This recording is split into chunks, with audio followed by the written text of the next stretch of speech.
dari apa benih-benih nila Hmm. yang di sini tuh udah Iya. selalu emang ada yang minta Iya. gitu ya. Malah kemarin itu ada rekanan teman Hmm. dari Sulawesi. Sampai Sulawesi Iya, dikirim yang sampai Sulawesi. pengen Oh, baru mau minta iya, ya. yang baru mau minta untuk mencoba benih nila hitam yang strain sakti ini. Apa bedanya coba? Bisa diceritakan nggak, Mas? Pertumbuhannya lumayan bagus. Jadi nggak kalah dengan nila-nila yang ada sekarang di luaran gitu. Itu sangat bagus dari pertumbuhan, dari bentuk badannya bagus. Lebih besar gitu atau gimana? Dia lebih panjang tapi lebar gitu.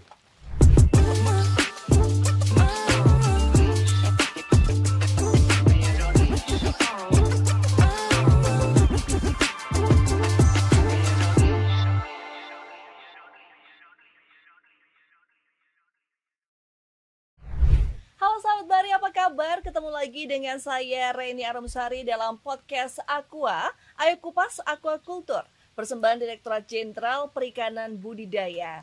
Podcast ini akan membahas sejumlah topik menarik tentunya seputar perikanan budidaya. Selamat mendengarkan podcast Aqua.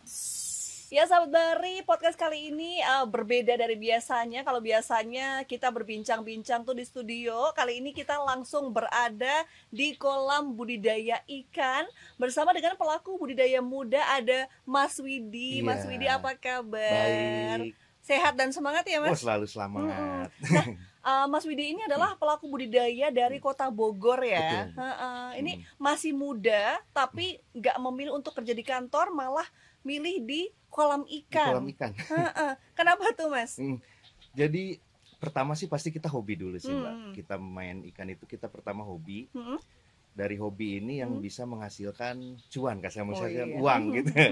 Nah, dari situ sih awalnya. Nah, di sini kita kebetulan dengan teman-teman yang milenial semua di sini, Mbak. Milenial semua? Iya, Oh, teman-teman keren kita di ya. sini milenial gitu. Jadi masih pemuda-pemuda di lingkungan sekitar di sini. Ya alhamdulillah pada ingin usaha gitu. Ide Jadi, awalnya dari mana tuh, Mas? ide awalnya kita dulu itu tahun 2010 kita mulai di sini. Udah 14 tahun ya? Ya kurang lebih 2010 itu ya saya, teman-teman yang lain masih banyak yang masih kuliah, ada yang baru beres sekolah, ada yang kerja juga tapi pengen menambah penghasilan gitu. Nah, tercetuslah kita hobinya dulu di ikan gitu. Jadi ya udahlah kita bareng-bareng semua di sini Iseng-iseng kan. dulu awalnya? Awalnya iseng-iseng gitu. Awalnya iseng-iseng sama teman-teman yang lain. Ya alhamdulillah jadi seperti ini sekarang gitu. Itu awalnya gimana tuh, Mas? Maksudnya patungan dulu kah atau gimana tuh? Iya. Sebagian ada yang patungan, kita baru 3 kolam kita dulu itu. Awal mulai itu kita 3 kolam. Dulu kita Langsung di di Lele. sini? Langsung Iya, di tempat langsung ini di ya? sini. Oh, oke. Ya kebetulan alhamdulillah kalau lahannya udah ada, jadi tinggal kita kasarnya menyiapkan mental, Mbak. Jadi di budidaya Butuh ikan keberanian ini, ya. betul, di budidaya ini kan kita usaha dengan makhluk hidup, Mbak. Jadi ya mental kita tuh harus benar-benar kuat gitu. Apalagi makhluk hidup kan ya terkendalanya banyak ya, rintangannya ada cuaca, ada emang dari makhluk hidupnya yang kurang sehat gitu, kematian kayak gitu-gitu. Kalau untuk komunitasnya sendiri yang dipilih untuk dibudidayakan di sini tuh apa? Dari awal sampai sekarang? Kita dulu di sini 2010 itu awalnya main di lele. Main di lele? Lele, kita pembenihan lele. Dari pembenihan lele ada ikan hias kita pernah, ikan hias cuman lamanya di lele kita. Lele itu dulu dari 2010 kurang lebih sampai 2021. Boleh diceritain Lele, nggak dulu tuh katakanlah untuk memulai dulu kan berarti budidaya lele dulu ya? Iya. Itu modalnya apa aja dulu waktu itu? Berapa dan apa aja? Dulu itu awal modal kita main lele nggak gede sih, Mbak. Jadi karena kita pakai kolam terpal dan di pembenihan, kalau pembenihan kan emang modalnya nggak terlalu besar gitu. Jadi dulu seingat saya sekitar di 2 juta, 3 juta gitu. 2 jutaan dulu, ya? Iya, 2 jutaan dulu gitu. Cuman kalau sekarang sih ya lumayan gitu. Karena udah berkembang, Udah muter berkembang, ya? alhamdulillah gitu. Dulu lele. Lele, Kalau sekarang apa tuh? sekarang kita fokus di pembenihan nila, Mbak. Nila. Iya. Kenapa berubah dari lele ke nila? Jadi saya dari 2010 sampai Hmm. 2021 Hmm. itu main di pembenihan awalnya. Hmm. Hmm. Pembenihan itu lele itu dari dulu sampai sekarang harganya ya mohon maaf nggak Hmm. naik-naik Mbak. Oh kalau lele waktu Iya, itu. harga benih Oh tapi iya. harga pakan naik Hmm. terus. Oh I see. Iya. Berarti bisa dikatakan buat Mas Widi dan teman-teman ngerasanya Hmm. lebih menguntungkan kalau budidaya nila Iya, begitu. betul. Hmm. Jadi kita dulu ya lele sama nila kurang lebih sama. Hmm. Per siklusnya itu kurang lebih 3 bulan Hmm. Hmm. di pembenihan. Hmm. Tapi dengan harganya Hmm. itu jauh dengan nila gitu. Oh oke. Jadi makanya kita dari dulu sampai sekarang emang nila itu udah ada. Hmm. Cuman dulu itu nila bisa dibilang ikannya ikan sayur ada yang bilang malah. Hmm. Jadi ikan yang murah lah gitu. Hmm. Tapi alhamdulillah sekarang itu nila malah jadi bisa dibilang primadona air tawar. Oh gitu. Iya, Hmm. lagi banyak yang sedang mengembangkan usaha budidaya ikan nila gitu. Hmm. Nah, kenapa kita sekarang ke pembenihan? Hmm. Karena dulu itu kita nyoba pembesaran. Hmm. Jadi pembesaran ini terkendalanya Hmm. kalau di nila ini salah satunya dari benih, Mbak. Hmm. Jadi benihnya banyak Hmm. yang punya, tapi yang berkualitas. Hmm. Yang berkualitas itu susah. Hmm. Jadi makanya kita mencoba karena dulu kita basicnya di pembenihan, Hmm. ya udah kita kenapa enggak kita ke pembenihan lagi, fokus di pembenihan gitu. Hmm. Oh, kalau saya dengar tadi ini kelompok budidayanya tuh udah anggotanya sekarang udah lumayan banyak ya? Iya. Itu berapa orang tuh Mas? Bisa diceritain dikit? Sekarang kurang lebih 10 orang, Mbak. Oh, 10 orang. Dari 10. sebelumnya ada 3 tadi ya? Sebelumnya ya 3 orang. Jadi waktu awal kan kita belum berkelompok, Mbak. Jadi belum ya cuman teman-teman yang benar-benar mau usaha budidaya, tapi sekarang ya alhamdulillah nambah. Dan ini tetangga semua atau gimana tuh? Iya, pemuda lingkungan di sini semua, Mbak. Oh, berarti bisa jadi menyerap lapangan kerja pemuda di sini juga gitu Ya, ya saat ini alhamdulillah malah kita sekarang ya ke generasi yang di bawah kita juga sedikit kita ajarkan cara budidaya gitu ke generasi Gen Z ya gitu. Kalau ini jadi pakai sistem apa sih Mas ini di belakang ini? Kalau ini kita budidayanya dengan sistem intensif sih Mbak. Intensif. Apa tuh? Gimana Jadi intensif itu kan banyak faktor ya, kita dari pakannya yang berkualitas, dari cara budidayanya yang supaya ikannya itu nyaman gitu. Jadi nggak sembarangan kita usaha di ikan ini.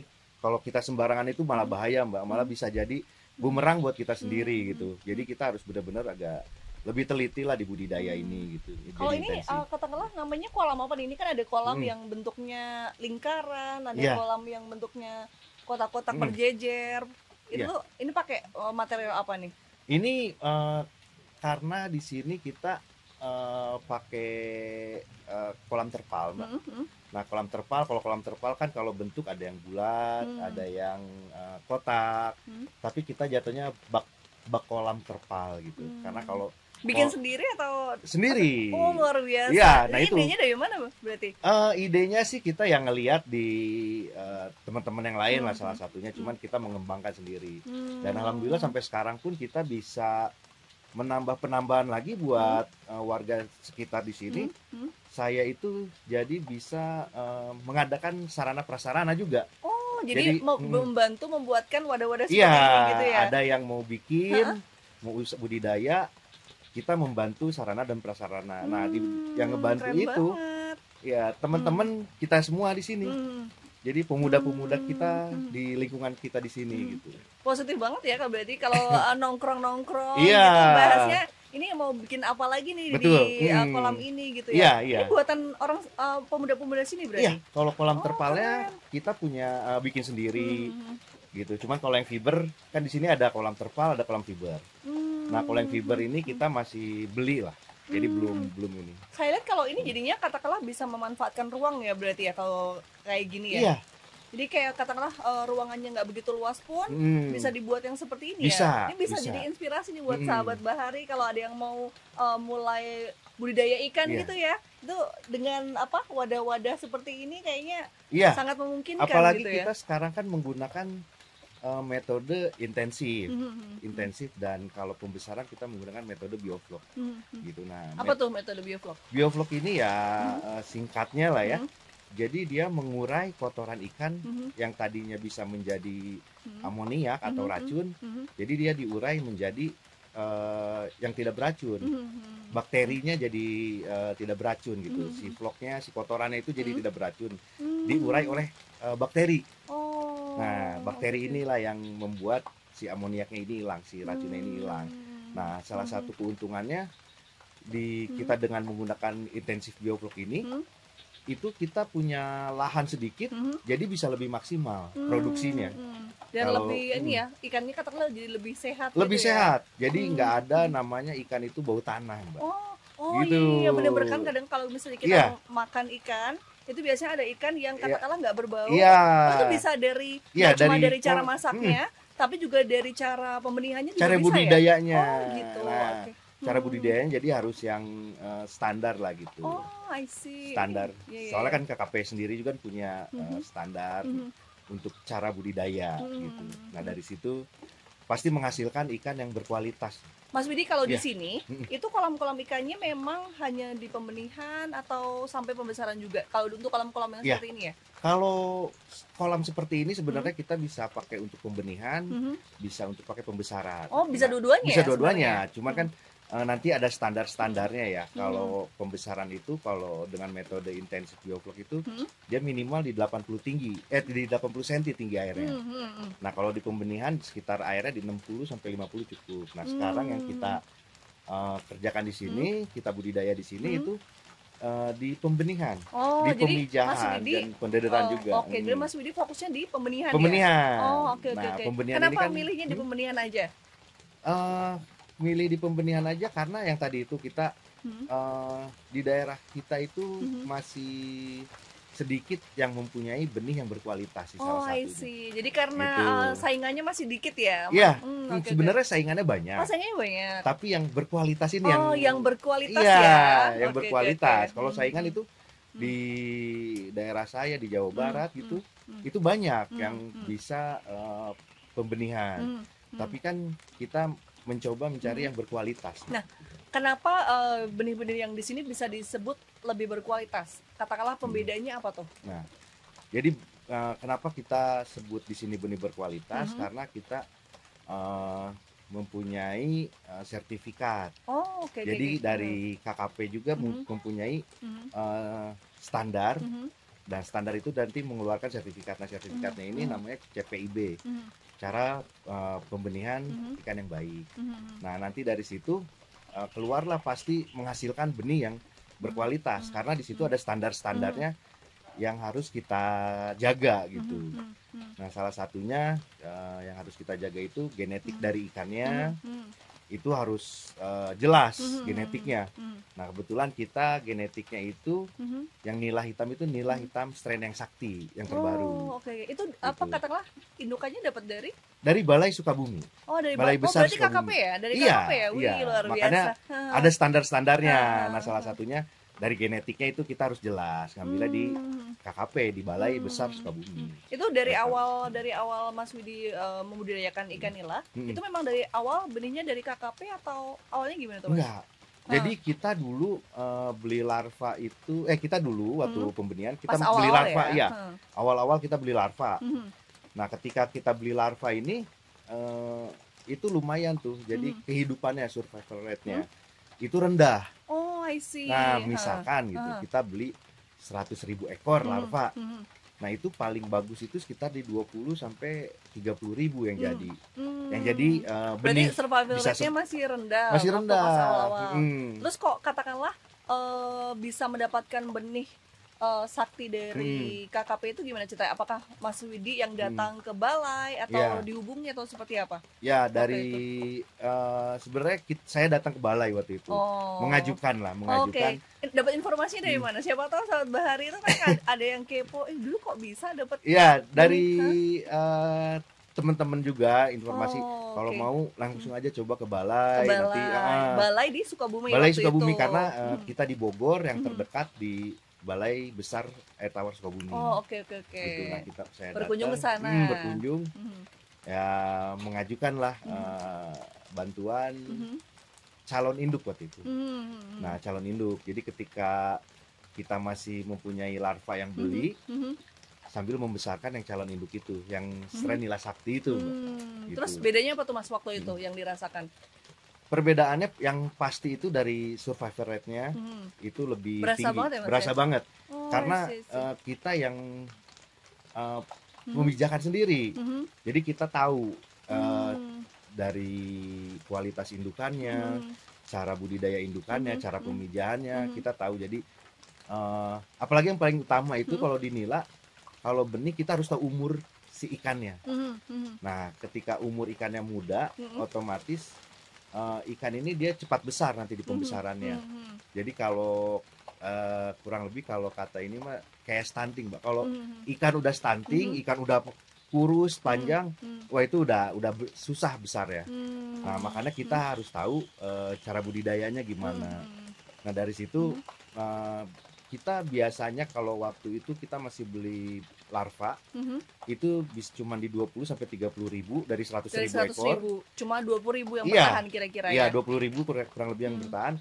Nah, ketika kita punya larva sendiri, pemijahan sendiri, itu bisa di 70 sampai 80 ribu Wow. larvanya. Jadi ini Gitu. ya survival rate-nya naiknya Lebih bener-bener tinggi, ini iya. ya, tinggi ya. Lebih tinggi, makanya ya kita harus tahu di genetiknya juga mungkin lebih bagus karena kan dari balai itu nggak semata-mata cuman ngeluarin calon induk, pasti mereka juga udah ada standar-standar yang agar si pembudidaya ini berhasilnya lebih tinggi. Gitu.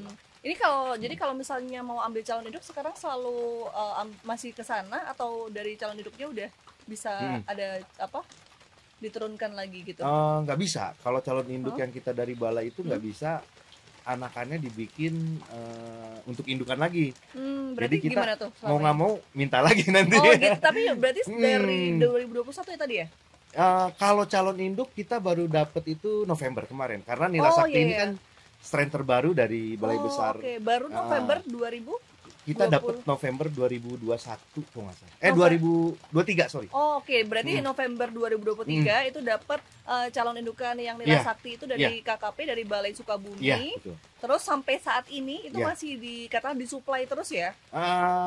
Enggak, ya kita masih udah sekarang kita udah coba pijahkan. Oh, oke. Nah itu yang tadi itu hasilnya bagus. Gitu. Oke. Jadi continue sampai sekarang seperti kurang itu lebih kan kalau kita dari balai itu indukan itu sekitar 2 sampai 3 tahun masa produktifnya gitu. Kalau misalnya dari katakanlah pembenihan yang ada di sini, itu demand-nya udah tinggi belum, Mas? Kalau demand itu udah alhamdulillah sih, Mbak. Udah tinggi. Selalu ada yang minta gitu dari pembenihan di sini. Malah waktu kemarin saya ngirim ke Bandung, ngambil ke Bogor. Ya. Berarti keluar kota juga ya? Iya. Kalau fokusnya sih malah di Jabodetabek, tapi ketika di luar kota ada yang minta, kita kirim gitu. Nah, mudah-mudahan sih Januari itu kita pengiriman untuk ke Tasik sih. Ke Tasik? Iya. Berarti selalu katakanlah dari benih-benih nila yang di sini tuh udah selalu emang ada yang minta gitu ya? Malah kemarin itu ada rekanan teman dari Sulawesi. Sampai Sulawesi dikirim yang sampai Sulawesi? yang pengen. Baru mau minta ya? Yang baru mau minta untuk mencoba benih nila hitam yang strain sakti ini. Karena kan emang baru ya, gitu. Tapi selama ini yang udah pembesaran yang kita udah supply itu sangat bagus. Berarti perkembangannya. Udah gitu. Mas Bidi juga sempat lihat pembesarannya. Sudah. Apa bedanya coba? Bisa diceritakan nggak, Mas? Kalau bedanya yang saya lihat ya, kita juga punya, cuman nggak banyak di sini. Itu pertumbuhannya lumayan bagus. Jadi nggak kalah dengan nila-nila yang ada sekarang di luaran gitu. Itu sangat bagus dari pertumbuhan, dari bentuk badannya bagus. Lebih besar gitu atau gimana? Dia lebih panjang tapi lebar gitu. Lebih maksudnya jadi kan kadang nggak cuma panjang, tapi dia lebar. Jadi dibandingkan proporsional gitu kalau katanya gitu. ya lebih bagus. Kalau dibandingkan sama nila-nila biasa gitu memang dari bahkan secara bentuk udah berbeda ya. Udah beda. Lebih bagus gitu. Lebih besar gitu ya. Berarti gitu. lebih banyak dagingnya katakanlah ya. Betul, lebih banyak dagingnya. Kalau baik untuk pembenihan maupun untuk pembesaran itu lebih menguntungkan dari pembenihan, survival rate-nya tinggi, waktu pembesaran daging ikannya lebih besar ya.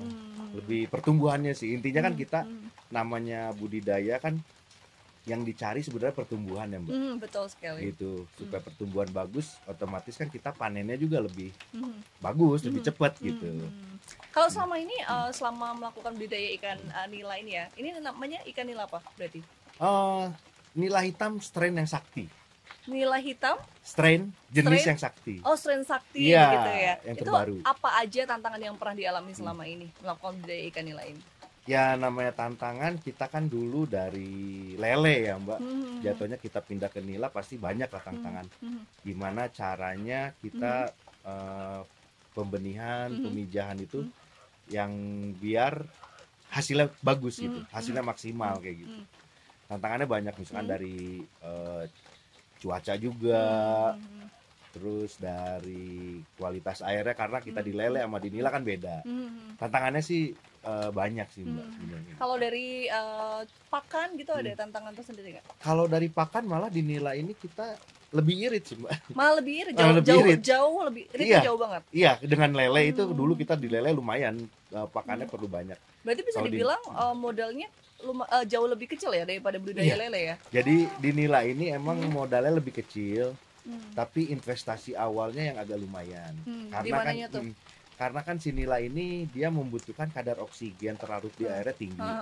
Jadi Berarti kontrolnya harus ini iya, ya. jadi kita teliti ya? membutuhkan penambahan alat lah gitu, alat supaya kadar oksigennya ini tinggi di dalam air. Ya kita pakai mesin aerasi, mesin blower, gitu-gitu sih. Oh berarti katakanlah yang agak berat di situnya ya? Iya, karena kan kita mainnya intensif Untuk juga.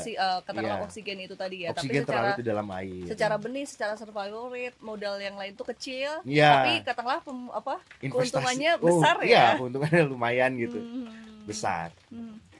Kalau misalnya selain apa ya, tadi kan indukan ini dapat dari Balai Sukabumi. Iya. Tapi kalau dukungan pemerintah yang lain yang dirasakan oleh Mas Widi itu apa?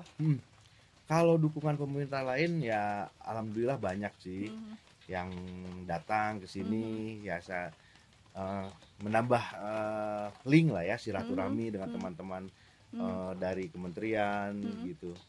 Banyak sih. Berarti ini ya ngecek juga ya kondisinya seperti ngecek. apa, ada kesulitan seperti apa, Iya. begitu ya. Betul.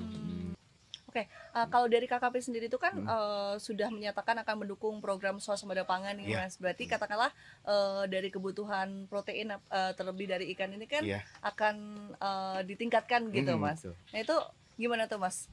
Optimis nggak ini bisa berperan di swasembada pangan itu? Iya, optimis sih Mbak, karena kita bisa menyuplai benih yang berkualitas. Nah, ketika kita menyuplai benih berkualitas kan pastinya ketika pembesaran itu nggak ada yang terlambat kasarnya. Jadi berkembang terus gitu. Nah, biasanya emang kalau di budidaya ini banyak yang sekali yang gagal itu dari benih sih. Makanya kita optimis bisa membantu pemerintah, apalagi teman-teman budidaya untuk bisa menyuplai benih yang berkualitas. Supaya nanti akhirnya ini ya produksi ikan ini juga pasti meningkat ya Iya, dengan adanya pasti benih-benih meningkat. berkualitas. Nah kalau dari kelompoknya Mas Widi sendiri itu cara supaya mempertahankan benih bisa berkualitas itu dengan cara apa aja tuh Mas? Iya. Jadi ya pertama kita pasti dengan cara yang metode intensif sih Mbak. Metode intensif ketika kita udah di pemijahan, kita punya metode di sini.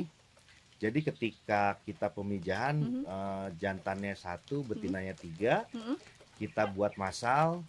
Satu kolam itu kurang lebih jantannya 10, betinanya kurang lebih jantannya 30 ekor. Nah nanti ketika hari pertama sampai hari ke-14 itu biasanya mereka itu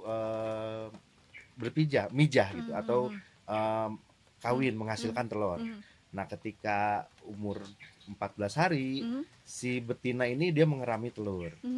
Nah, ketika Kenapa menggunakan pola seperti itu tuh? Ya, Mas? itu agar kita bisa stabil untuk produksinya, Mbak. Jadi kita dulu ketika nggak pakai metode seperti itu kurang stabil. Jadi ketika udah 2 bulan itu menurun, Mbak.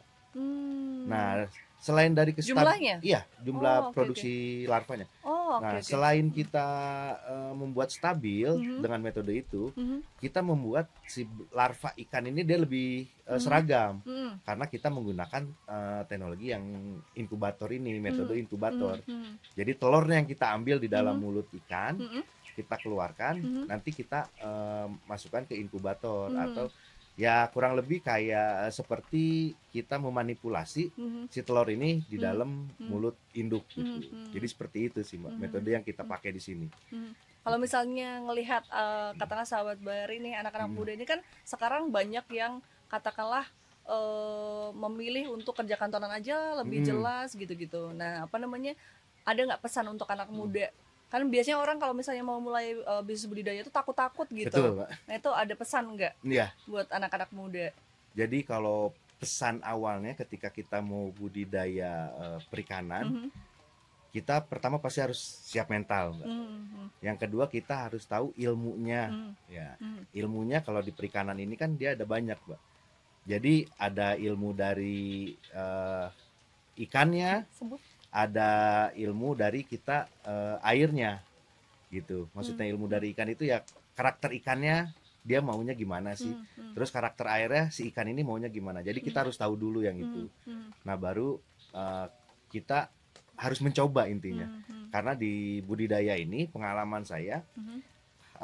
untuk teori budidaya ini yang terpakai di lapangan ini Mhm. hanya 30-40%. Oh gitu ya. Iya, Sisanya jadi pengalaman atau sisanya gimana tuh? pengalaman, pasti sisanya pengalaman gitu. Heeh. Jadi teori atau ilmu di budidaya itu hanya untuk gambaran atau rangka ketika kita mau memulai budidaya sih, Mbak. Selebihnya pasti kita harus punya pengalaman di lapangan sih intinya gitu. Jadi jangan takut ya kalau Jangan misalnya takut. mau nyoba untuk budidaya karena sebenarnya dari modal pun nggak terlalu besar ya. Enggak gitu. Jadi ya tergantung segmennya lah kalau modal gitu. Kalau mau segmen pembenihan, mau segmen pembesaran, itu kalau segmen pembenihan emang nggak terlalu besar. Kalau segmen pembesaran emang lumayan besar. Tapi dari resikonya pun mengikuti. Iya, iya, iya, Jadi iya. kalau kita main benih emang resikonya kecil. Hmm. Resikonya besar karena modalnya kecil tapi keuntungannya lumayan. Tapi kalau kita main pembesaran itu emang modalnya besar, tapi resikonya kecil. Apa? Resiko resikonya dari kecil. kematian. Oh, oke, oke, oke, Gitu. oke. Keuntungannya sebenarnya hampir sama aja. Oh gitu. Iya. Oh iya. Tapi kan kita balik lagi dari keterbatasan lahan yang kita punya. Gitu. Kalau untuk pembesaran memang membutuhkan lahan yang lebih besar Lebih begitu besar, ya. iya. Oke. Jadi kalau misalnya teman-teman yang memang punya lahan besar bisa mencoba di pembesaran. Iya. Karena resikonya juga kecil juga ya sebenarnya ya. Kecil. Oh, I see. Yang penting kita Oke, udah oke, tahu oke. ilmu-ilmunya tadi itu. Karena- Apalagi sekarang bisa katakanlah konsultasi dengan balai-balai dari KKP Iya. ini ya. Bisa oke, langsung oke, datang oke. ke balai-balai gitu. Oke, jadi ini bisa jadi inspirasi buat sahabat Bahari yang katakanlah punya lahannya terbatas, Betul. bisa nyoba untuk pembenihan ya. Pembenihan. Kalau Apalagi misalnya- yang kalau pembesaran itu kita menggunakan metode yang bioflok itu. Oh, oke, oke, oke. Kapasitas produksinya bisa 2 sampai 3 kali lipat. Kalau kita menggunakan teknologi teknologi bioflok. bioflok. Oh, luar biasa sekali. Jadi jangan takut untuk memulai budidaya ya. Betul. Karena resikonya sebenarnya sekarang kecil. Apalagi kalau di pembenihan ini tadi Mas Widi sempat bilang kalau udah ada katakanlah benih yang berkualitas yang nilai super tadi, itu katakanlah survival rate-nya sangat-sangat tinggi begitu iya. ya. Oke, baik. Oke, terakhir nih Mas Widi untuk sebagai penutup, apa nih harapannya Mas Widi untuk bisnis budidaya ikan kelompoknya Mas Widi ke depannya, dan mungkin ada harapan untuk pemerintah KKP gitu? Ya. Kalau harapan saya di sini itu ya mudah-mudahan kita bisa lebih memperluas mitra, ekspansi di sini, memperbanyak kapasitas produksi kita di sini. Ya kalau harapan untuk pemerintahnya, ya mudah-mudahan pemerintah bisa lebih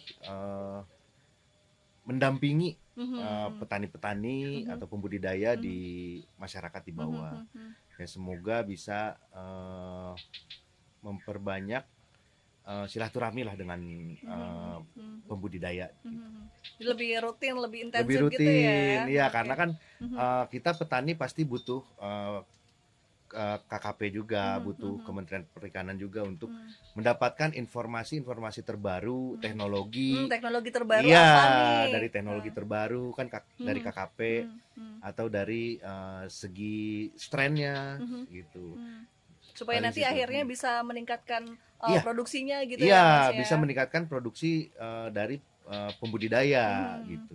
Ya, semoga memang terwujud ya harapannya itu. Amin. Amin. Terima kasih banyak Mas Widi. Saya Sama-sama. doakan semoga usahanya berkembang. Amin. Sekarang kelompoknya 10, siapa tahu tahun depan bisa meningkat jadi 100 orang ya. Iya. Supaya berkembang lagi. Oke, terima kasih banyak Mas Widi. Sama-sama, Sehat Mbak. selalu. Oke sahabat Bari, menarik sekali ya perbincangan kita kali ini. Jangan lupa untuk subscribe YouTube channel Perikanan Budidaya dan sampai jumpa di episode berikutnya. Bye bye.